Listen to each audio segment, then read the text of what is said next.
Salut YouTube, on se retrouve aujourd'hui pour une nouvelle vidéo qui va être le bilan lecture de tous les titres que j'ai lus dans le courant du mois de mai. Je sais pas pourquoi j'ai bugué, bref.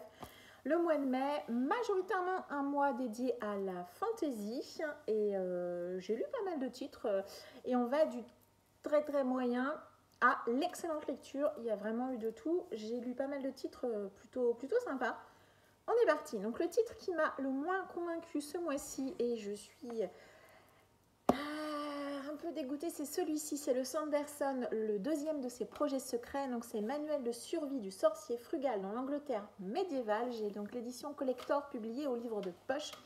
J'ai lu ce roman en lecture commune avec Dorian Monsieur Cabric, avec David Mzedo sur Insta et Max un bouquin sinon rien également sur Instagram. Donc on s'est lancés tous les quatre dans la lecture de ce projet secret. Alors, qu'est-ce que je pourrais vous dire de ce roman? Donc on va suivre, en tout cas au début de l'histoire, un personnage dont j'ai oublié le prénom. Je ne sais même plus comment il s'appelle ce type. Bref, on va suivre un homme qui va atterrir dans un endroit qui lui apparaît complètement inconnu. Il a complètement perdu la mémoire. Et donc on va le suivre dans cette histoire où il va essayer, il va avoir quelques flashs qui vont revenir et puis il va essayer de reconstituer son histoire. Qu'est-ce qu'il fait là? Où est-ce qu'il est? Comment il est arrivé là? Et puis voilà, il va se retrouver entraîné dans une aventure un peu contre sa volonté et on va également suivre en parallèle cette aventure-là. Alors, dans ce roman, c'était un peu ce que je craignais au vu du titre. Voilà. Il y a un humour et un côté burlesque, un côté drôle à la Terry Pratchett que je n'ai pas aimé. Alors, vous savez ou vous ne le savez pas si vous êtes nouveau sur cette chaîne, je ne suis pas très fan de Terry Pratchett. J'ai lu, quand dans mon adolescence, la série, une trilogie, Les Camionneurs ou un truc comme ça, que j'avais beaucoup aimé. Et quand j'ai voulu lire Les Annales du Disque Monde, j'ai lu le premier tome, le tout premier, dans la souffrance, et j'ai lu le deuxième tome que j'ai abandonné en plein milieu. L'humour comme ça, j'accroche pas du tout. Ce style-là d'humour, avec moi, ça marche pas. En tout cas, en roman, ça ne fonctionne pas. Et pendant une grosse partie du roman, j'ai eu l'impression que Sanderson, il avait voulu peut-être rendre un hommage à Terry Pratchett, qui est un auteur de grande qualité, hein, vraiment. C'est juste que moi, ce type d'humour, ça marche pas.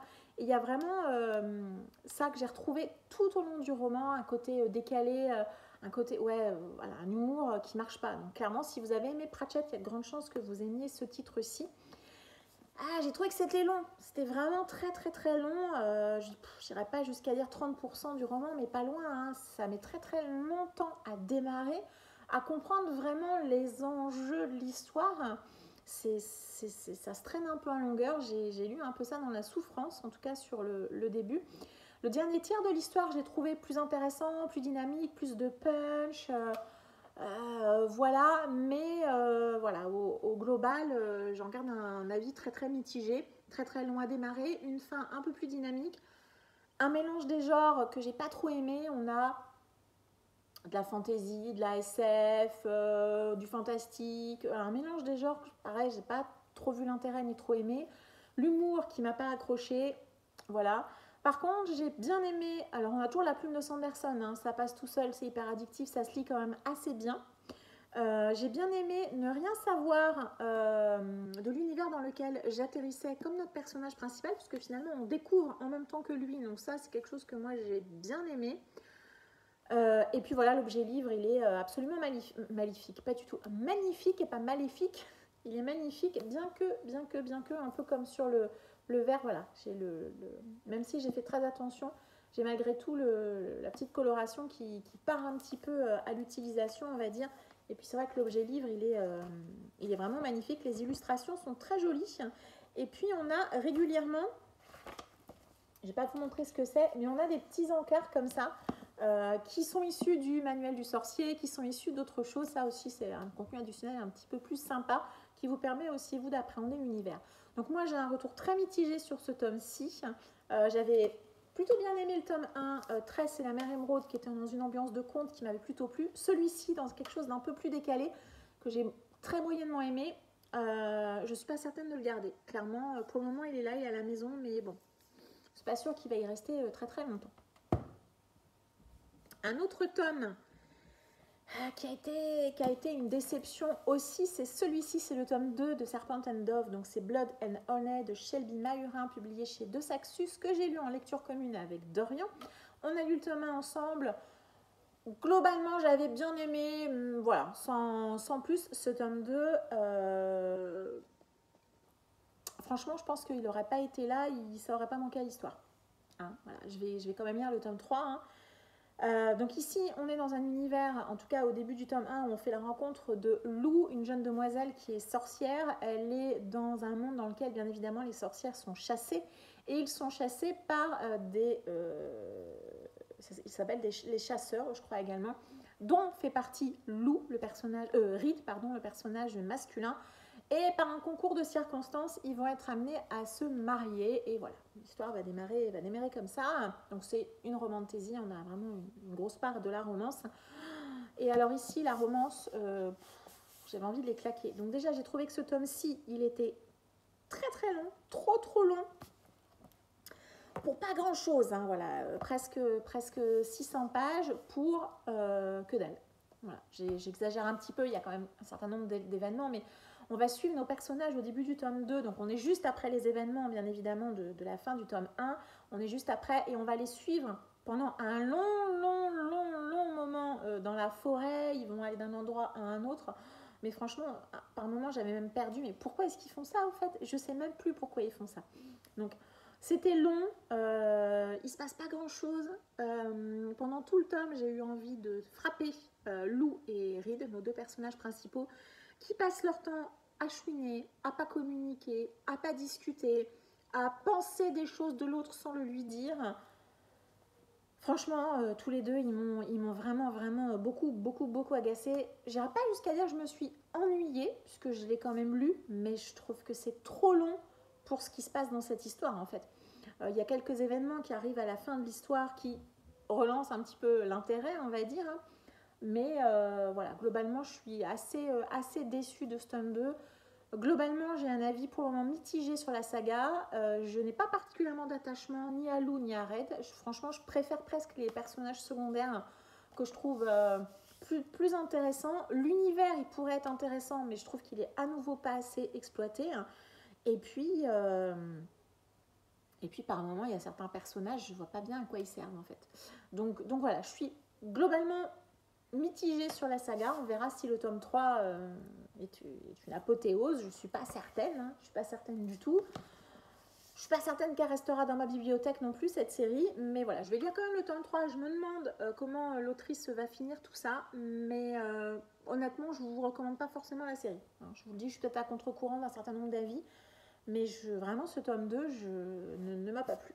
Vraiment, je suis hyper mitigée. Et franchement, ouais, je vous recommande pas forcément.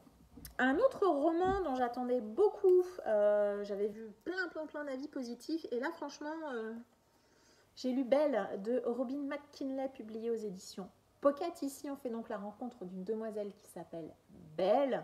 Elle a deux sœurs, elle vit avec son père qui au début de l'histoire va se retrouver ruiné. Son bateau qui pensait être disparu finalement ne l'est pas, donc il va quitter le petit village où il s'est installé avec ses filles, où il a un petit peu refait sa vie, pour aller voir ce bateau. Sur le retour, vous connaissez l'histoire du conte de la Belle et la Bête, il va tomber sur un château et il va couper une rose.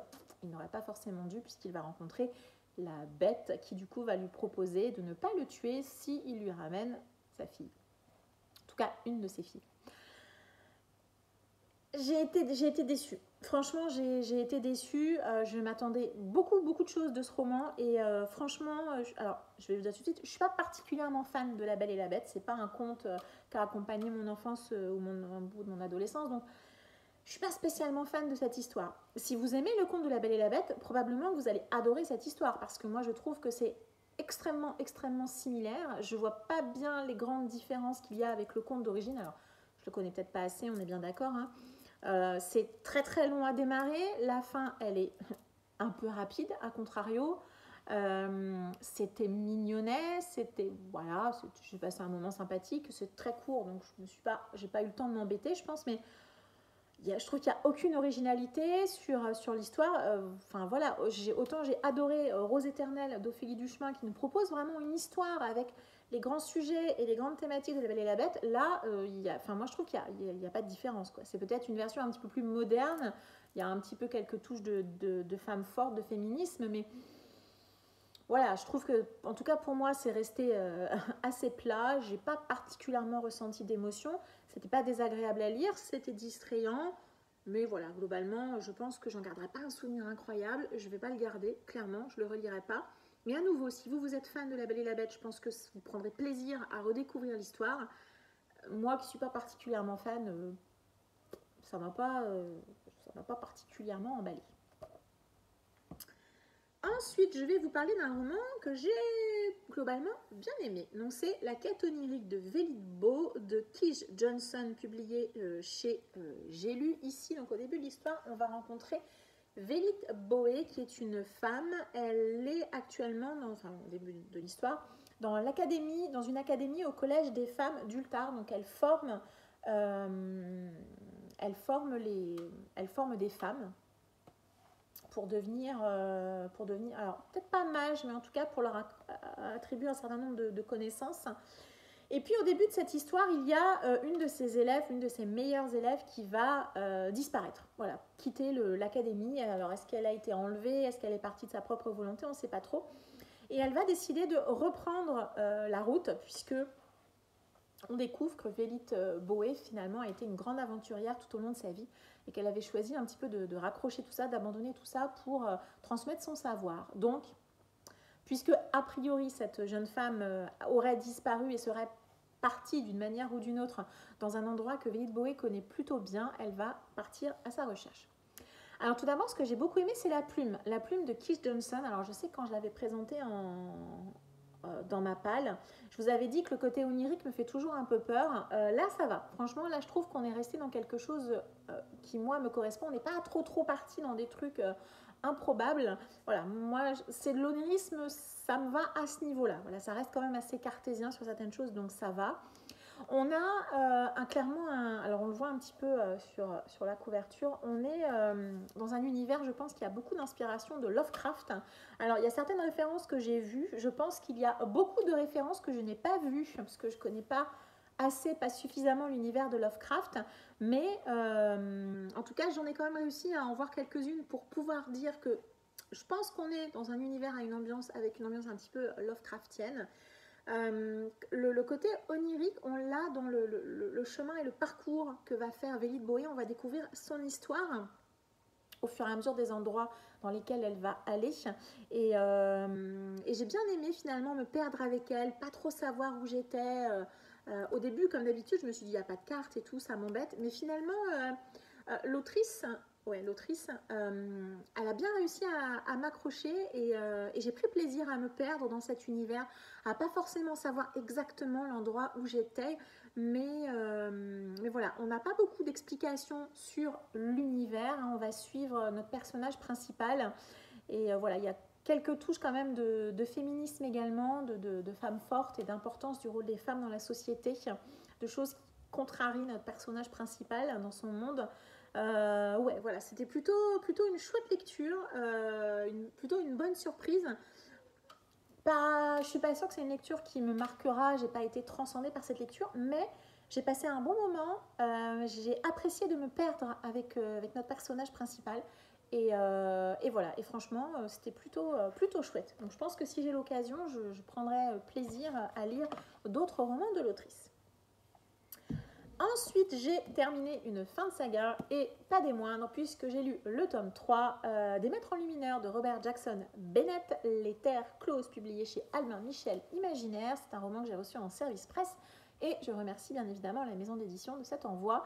Très chouette lecture, vraiment. Donc ici, alors au début du tome 1, on va faire la rencontre de Santia. Santia, c'est une voleuse et elle va aller voler une petite boîte. On va la payer pour aller voler une petite boîte. Dans cette petite boîte se trouve un objet très particulier qui va clairement bouleverser sa vie et pas que sa vie.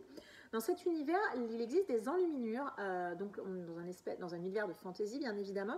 Les enluminures, en fait, ce sont des phrases que vous allez écrire sur des objets pour en modifier la fonction. Par exemple, vous pouvez décider qu'une lampe, ou typiquement qu'une porte, voilà, ne s'ouvrira que à une certaine heure de la journée, ou pour une certaine personne, qu'un objet va avancer tout le temps, ne s'arrêtera jamais. Enfin, voilà, vous pouvez vraiment modifier la fonction de certains objets, les faire s'envoler, etc., etc. Donc c'est un univers vraiment plutôt original. Et alors ici, dans ce tome 3, l'auteur y pousse l'enluminure le plus loin possible. Je pense qu'on ne peut pas aller plus loin en termes d'enluminure. Je pense que l'auteur, il a vraiment utilisé son idée au maximum. Voilà, je ne peux pas trop vous en dire. Clairement, je ne peux pas trop vous en dire. Mais ouais, mais l'enluminure à ce point-là, c'était assez, je trouve que c'est assez imaginatif, clairement. On a Cynthia, notre personnage principal, elle est en retrait. Hein, vraiment, pendant une grande partie du tome, on va suivre d'autres personnages qui sont aussi plutôt originaux, plutôt particuliers. Je ne m'attendais pas à ça du tout, du tout. J'ai eu un petit peu peur au début de ma lecture puisque j'ai lu les tomes 1 et 2 il y a peut-être une petite année. Et puis finalement, non, j'ai vraiment très bien raccroché les wagons, j'étais pas perdue. Il y a une ou deux fois, j'ai eu quelques doutes sur les noms de certains personnages en me disant « Attends, alors lui c'est qui déjà? Ah oui, ça y est. » Mais voilà, globalement, ça n'a pas gêné ma lecture. C'est vraiment très très très bien revenu, très vite. Deux petits bémols, je trouve. Parfois, l'enluminure, elle a un petit peu un goût de ta gueule, c'est magique. Je trouve que parfois, il y a un problème, clac, il y a une enluminure et ça solutionne, à mon sens, un petit peu facilement. C'est un peu... voilà, c'est un peu facile. Et puis, il y a beaucoup de scènes de combat et de bataille dans ce tome qui sont très très détaillées.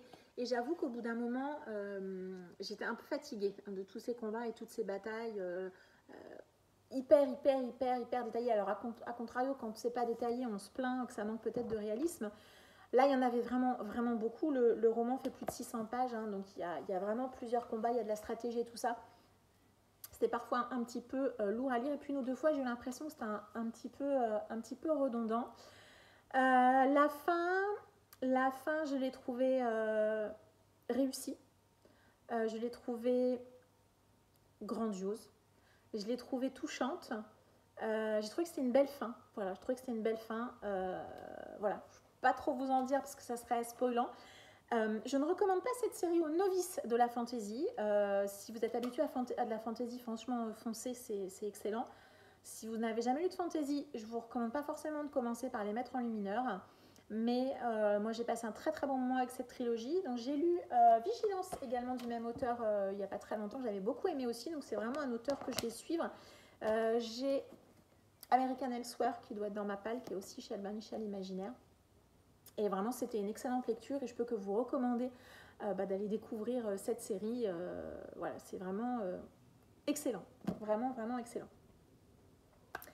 C'était le mois des fins de saga. J'en ai terminé une deuxième et j'ai terminé Traqué de Andrew Fukuda, publié chez Michel Lafon. Et j'ai lu en lecture commune avec Virginie, tout comme les tomes 1 et tome 2. Ça a été une excellente lecture. C'est une très très chouette trilogie, vraiment.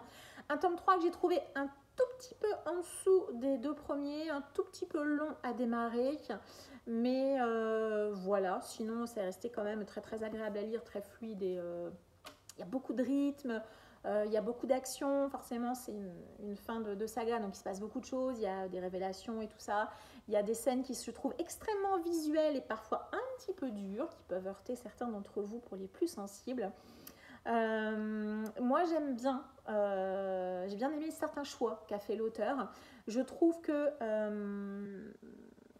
parfois avoir le cran de se débarrasser de certains personnages, ça donne du poids et de la valeur à l'histoire que vous êtes en train de raconter, parce que même si c'est une histoire fantastique, de science-fiction, dans la réalité tout se passe pas toujours bien et parfois il y a des gens qui partent.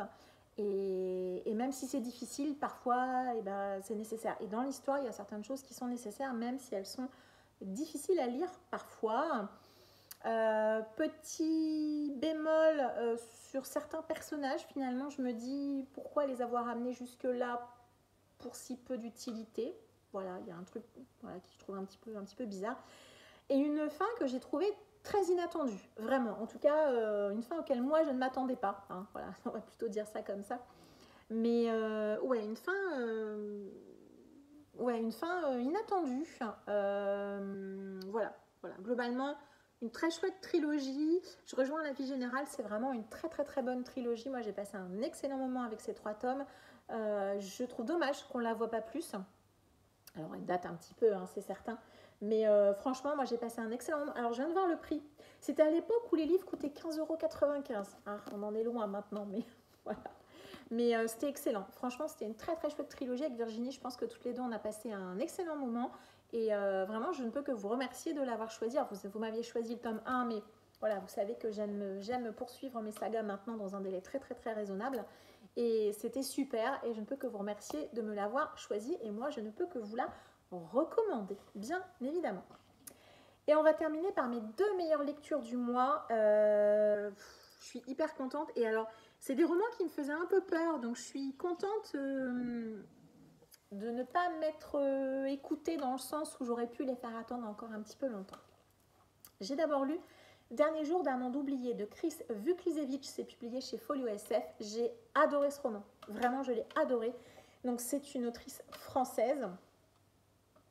On va être sur une île isolée de tout, a priori une île qui est seule au monde. A priori, il s'est passé une catastrophe sur la planète et il ne reste plus que les habitants de cette île. Sur cette île, les gens qui y habitent ont recréé une société avec ses règles, qu'elles soient bonnes ou mauvaises, en tout cas, elles existent. Et on va donc suivre plusieurs personnages autour de cette histoire. Et vous vous doutez bien que ils ne sont pas forcément aussi seuls qu'ils le pensent. Et un jour, un bateau va accoster sur l'île. J'ai d'abord beaucoup aimé la plume. La plume de l'autrice m'a beaucoup plu. Une plume comme j'aime, c'est-à-dire poétique, mais pas trop. En plus, elle a pris l'option au niveau de la construction. On a une alternance de points de vue. Donc, on va suivre plusieurs personnages, pas toujours les mêmes. On a également des extraits de journaux pour nous donner des informations sur l'univers. On a des télégrammes. Enfin, voilà, on a plein de... Voilà, là, par exemple, c'est la sorcière qui va parler. Là, c'est le vieux marchand. Voilà, donc on va vraiment suivre plusieurs personnages. Là, on a une petite annonce. Voilà, par exemple, quelqu'un qui vend son magasin. Là, on a la déclaration des droits et des devoirs des habitants de l'île. Voilà, donc toute une construction que moi j'ai beaucoup aimée, puisque chaque petit élément supplémentaire vous donne une information sur l'univers dans lequel vous êtes, et puis les personnages que vous suivez au fur et à mesure, vous allez les retrouver. La sorcière, qui est, je crois, le 2e chapitre, vous allez la retrouver plusieurs fois, etc. J'ai beaucoup aimé cette construction. La plume, enfin moi je suis rentrée dans l'histoire quasiment tout de suite. J'ai été happée par l'histoire, ça a très très bien marché avec moi. L'univers, il est tellement riche dans si peu de pages, parce que franchement, on est sur 350 pages, qu'elle pourrait presque développer d'autres choses à l'intérieur de cet univers. Je serais pas contre, j'avoue que je serais pas contre. On a beaucoup de thèmes très importants qui sont évoqués dans ce titre. On a une critique de cette société, mais forcément aussi un petit peu la nôtre, où les riches et les gens de pouvoir, comment est-ce qu'ils peuvent manipuler la population, quels sont les secrets qu'ils cachent, mais également quelles peuvent être les conséquences de ces manipulations et de ces secrets et des choix qu'ils ont pu faire à un moment de leur vie. On a également des personnages féminins qui sont très forts, qui ont une grande importance dans l'histoire. On n'a pas de personnages féminins mis de côté, on a autant des hommes que des femmes qui sont mis en avant. On a, l'air de rien, quelques scènes qui sont très très dures, qui peuvent être gore également. Donc voilà, à nouveau, pour ceux qui sont les plus sensibles d'entre vous. Bref, globalement, un roman de fantasy que j'ai adoré. Vraiment, je l'ai adoré. Je prendrai plaisir à suivre l'autrice dans d'autres de ses titres. D'ailleurs, j'ai vu qu'elle en avait sorti un cette année, je crois, un titre en rapport avec le thé. Je ne sais plus comment ça s'appelle. J'ai vu également beaucoup de très bons retours sur ce titre-ci. Mais c'était excellent. Franchement, je peux que vous le recommander. C'était super. Et voilà, j'ai rien d'autre à dire. J'ai adoré. J'ai passé un super moment. J'ai été emportée dans mon histoire. C'était top. Voilà, lisez-le. C'était excellent. Et un autre roman que j'ai adoré également, mais alors là pour le coup c'est une surprise, c'est un roman qui me faisait très peur parce que j'avais déjà lu l'auteur et ça n'avait pas été une grande surprise, grande réussite. J'ai lu et j'ai adoré, mais vraiment adoré, Le Chant des Géants de David Brie. C'est un des finalistes du PLIB, donc forcément il fallait que je le dise. Donc c'est publié chez HSN, c'est super. Voilà, je range, lisez-le, terminé, je dirais rien d'autre, non, c'est pas vrai. Ici, on va d'abord utiliser une astuce que moi j'aime beaucoup. On va avoir quelqu'un qui va nous raconter une histoire, un ménestrel, je crois, qui va nous dire, voilà, il est dans un café, un bar, on va dire, et il va raconter une histoire, et donc c'est l'histoire du Chant des Géants. Donc, d'abord, ce roman, je trouve qu'il est à la croisée des genres. On est entre le conte, le roman d'aventure, les légendes, un petit peu de romance. On a vraiment ce mélange de la fantaisie, bien sûr. On a vraiment ce mélange qui se fait dans cette histoire. Tout ça se mélange super bien. J'avais l'impression que l'auteur, donc à travers son conteur qui raconte l'histoire, que l'auteur, il me racontait l'histoire à moi, qu'il était, vous savez, pendant que je lisais, qu'il était à côté de moi et qu'il me soufflait les mots comme ça. Je ne sais pas si vous voyez, donc j'étais dans une ambiance un peu... moi aussi, j'étais dans ce pub, dans ce café, et moi aussi, j'écoutais le ménestrel me raconter cette histoire, et j'étais emportée dans l'histoire. C'est une histoire... je vous disais, à la croisée des genres, c'est à la fois épique, il y a du combat, il y a du complot, il y a de l'amour, il y a de la vengeance, il y a de la colère. Et comme dans les contes, comme dans les légendes qu'on a pu raconter,